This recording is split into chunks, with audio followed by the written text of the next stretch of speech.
The Brad Cessmat Show, broadcasting live.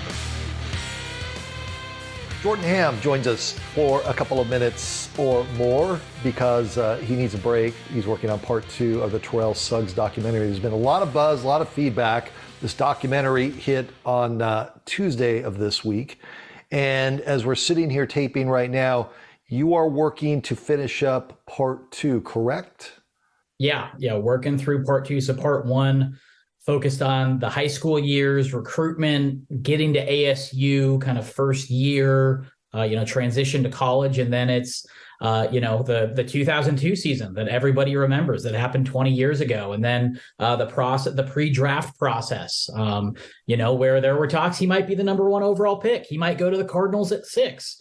It turns out he ended up at Baltimore at pick number 10, and then kind of wrap things up here quickly with his NFL career and kind of, the legacy that he leaves behind. There's been a lot of buzz on this, Jordy. When you first, let's just back up for the audience, because when I do this, I like to go into a deep dive. When did you first decide, you know what, I want to go pursue this, 1, and 2, as it turned out better than you thought? Yeah, I think when I first came across it and made the connection was March of last year. So close to a year ago, just had the realization, just going through old ASU teams and, kind of new onto the college beat where I'm focusing all of my time, just kind of looking for cool stories and what was going on. And I realized that this past fall was going to be the 20th anniversary of that 2002 season where Terrell Suggs had 24 sacks, an NCAA record. And, I remember, being at those games as a kid. I was probably in the 10 to 12 range, and it was a great time to be an Arizona sports fan when, you were that age, because you didn't really have any real stresses, any real worries in the world, but you knew like you were stressed out about whether the Diamondbacks were going to win the World Series or like ASU was going to win or how the Suns were doing and that sort of thing. So I remember going to a lot of those games and my dad saying, in the 10 to 12-year-old mind, you're going, okay, well, if ASU isn't out on the offense, then that means the other team has a chance to score. So you're not really like paying that close attention. And I remember distinctly my dad pointing to Terrell and saying, hey, watch number 48 and you're going to see something incredible. And most of those games, that's exactly what happened, whether it was, a 4.5 sack game and 6.5 tackles for loss or, interceptions and, kind of all of that. So, making that connection that it was 20 years later already, like that was just wild to me. So that is when the seed kind of got planted. I talked to you about it. Really didn't come together, over the course of a couple of months. And there were a couple of times that we put it on the back burner and, we weren't making the connections we wanted and, that sort of thing. And then, when Terrell got inducted into the ASU Athletics Hall of Fame or Hall of Distinction, I was finally able to make contact with him and just said, hey, here's what I'm thinking. Would you be interested? And, he pointed me to, one of his relatives who kind of handles his schedule and says, I'm super interested. Let's start setting it up. And we did. And that was in October, kind of mid-October. And then over the next couple of months, it was just kind of getting the important figures along his journey, getting those interviews done and, flying up to Vegas to talk to John Wren and getting some of the players he went up against, that are now some pretty big names, Carson Palmer, Adam Snyder, who had a long NFL career, Cody Pickett. They're all going to be featured in part 2.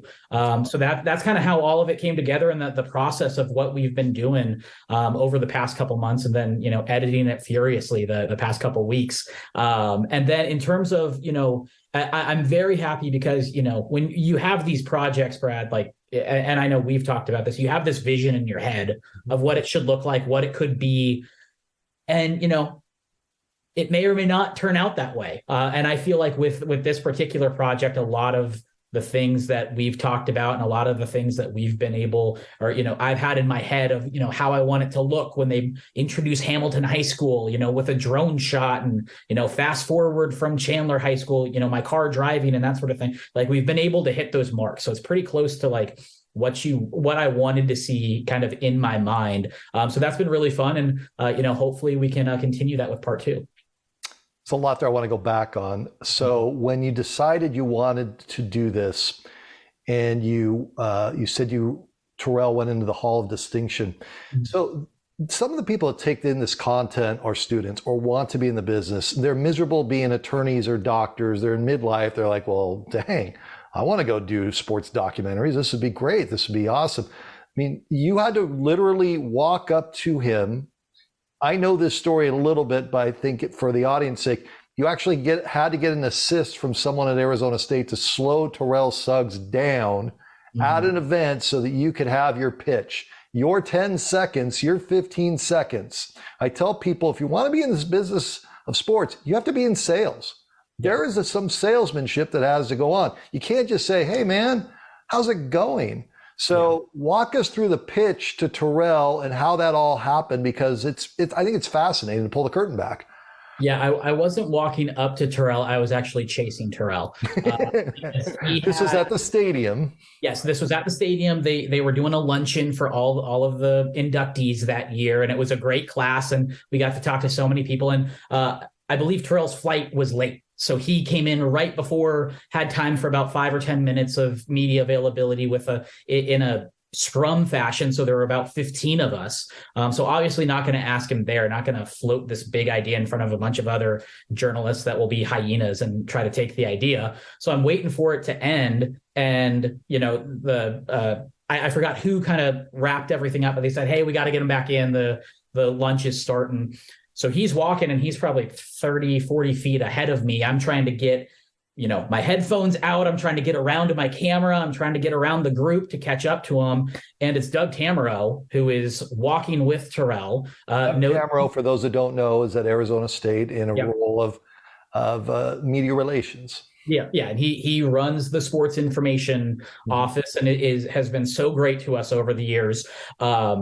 And he kind of knew that I wanted to talk to him. So he's never confirmed or denied, but his pace slowed a little bit when he saw me going and was talking and say, hey, Jordan, doesn't look like Terrell could still play. And I was like, yeah, hey, thanks, Doug. By the way, Terrell, I have this idea. And it was just basically like, hey, 20-year anniversary, want to look at your time in Arizona for high school, for college, and then beyond that, would you be interested? And that's really all the time I had. And Terrell was receptive. And he didn't give me a phone number with 6 digits on it. He gave me an actual phone number to call, one of his relatives, and we were able to get it set up. And then 2-3 weeks later, we're sitting down at his home and doing an hour 20 interview with him. And that's the other thing. He was incredibly generous with his time and flexible with us as we got exactly what we were hoping to get out of him, because there's just a lot of ground to cover, especially his time in Arizona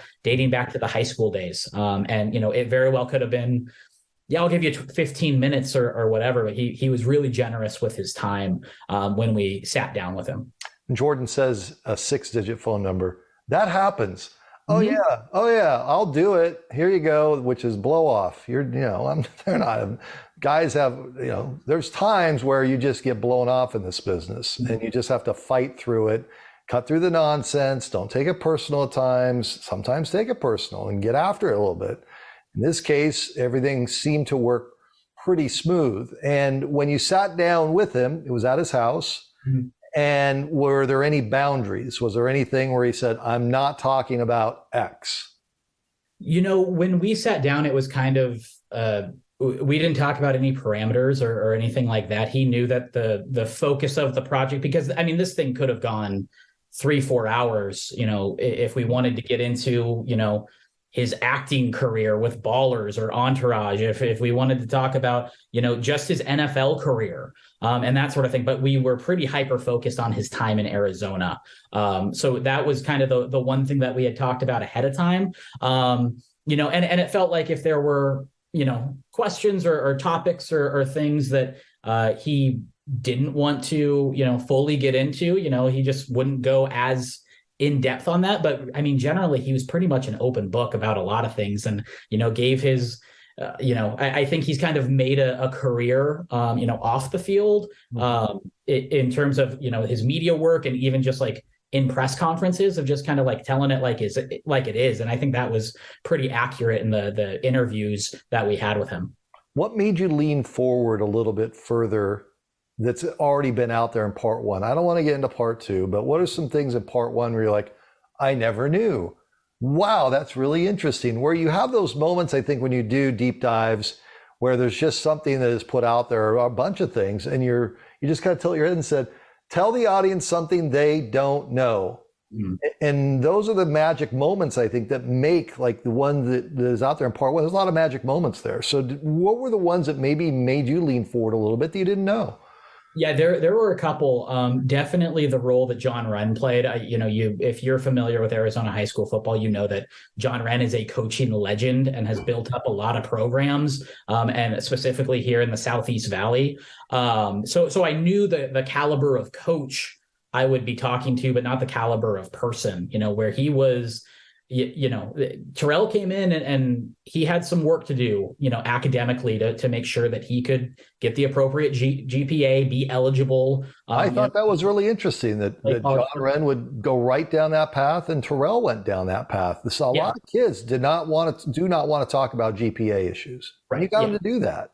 Yeah. And in modern recruiting, you'll hear a lot about like, oh yeah, I got this offer and it's not, you don't mention all the contingencies or the fact that this school stopped recruiting me because I have, a GPA that's in the toilet. Like they were very forthright, both of them. And to the point where, John Wren would come pick him up on Saturdays to make sure he would go to Saturday school to make up the classes that he needed to make up. And the fact that Terrell would tell his brothers, don't answer the door. And Wren knew exactly which window was Terrell's and just start banging and waking him up and saying, come on, we're going to go do this. And, to his credit, he's had a lot of coaches, I think at the right times in his life, really pour into him. And to that point, though, and you'll see in, a couple different instances in part two, he could have responded in a way that would not have been productive. And he could have said, bleep this and gone off, and we might have never even heard of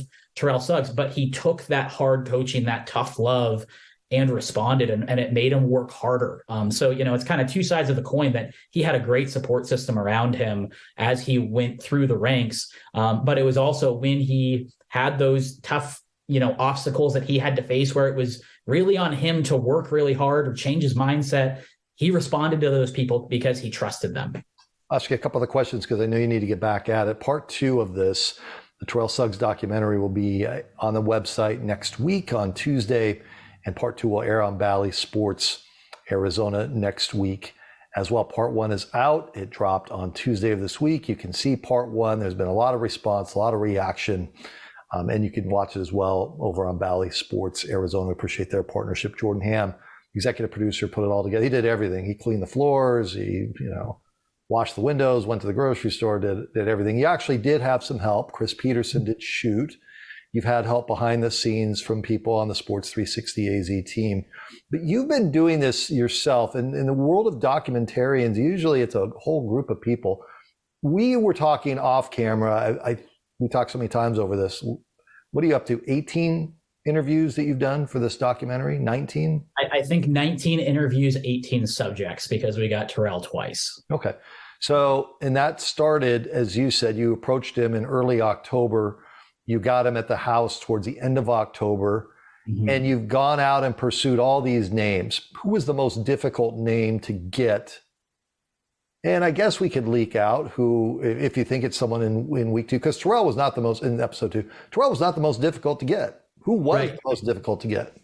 I would say the one, and that's the thing, there are so many different characters in here where it was, there was kind of a smaller group that were like crucial to the story that we definitely needed to get. Others were, guys like Carson Palmer, like it was so great to talk to him and he had such a great perspective.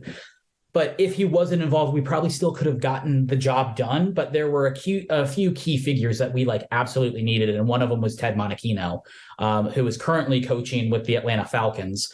And he was integral to Terrell's success at ASU. And we actually, not to spoil too much, but at the end of part one, we kind of tease how their relationship impacted Terrell. And that's going to be a big part of part two. But he was coaching during the season.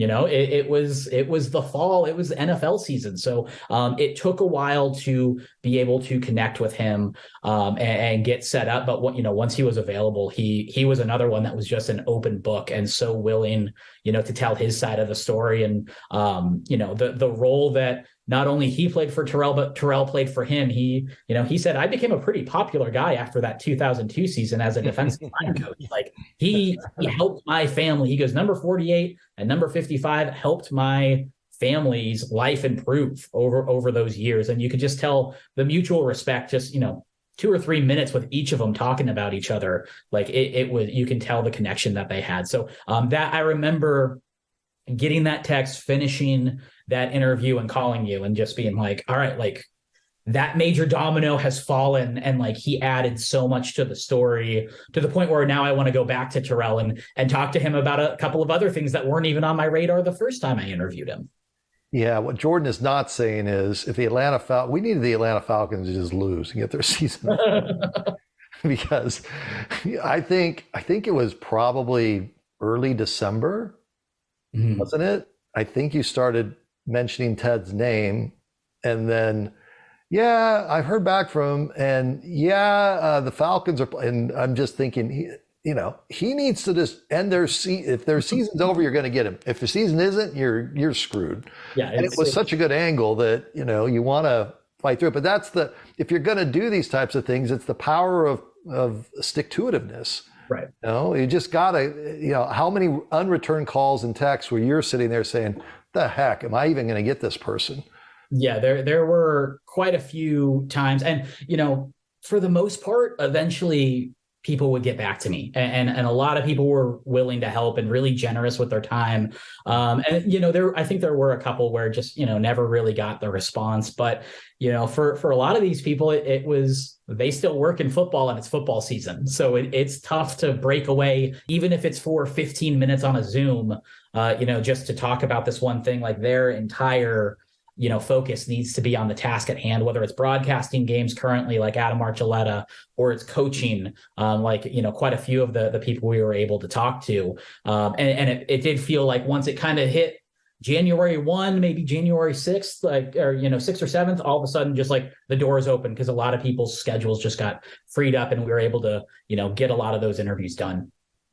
I'll let you get back at it. Do you want to tease anything about part 2 other than what you put out there in part 1? Was there something as you're sitting there editing, writing? Because I'll just tell the audience, he hasn't stopped. Like his head could explode. It's be like a grape.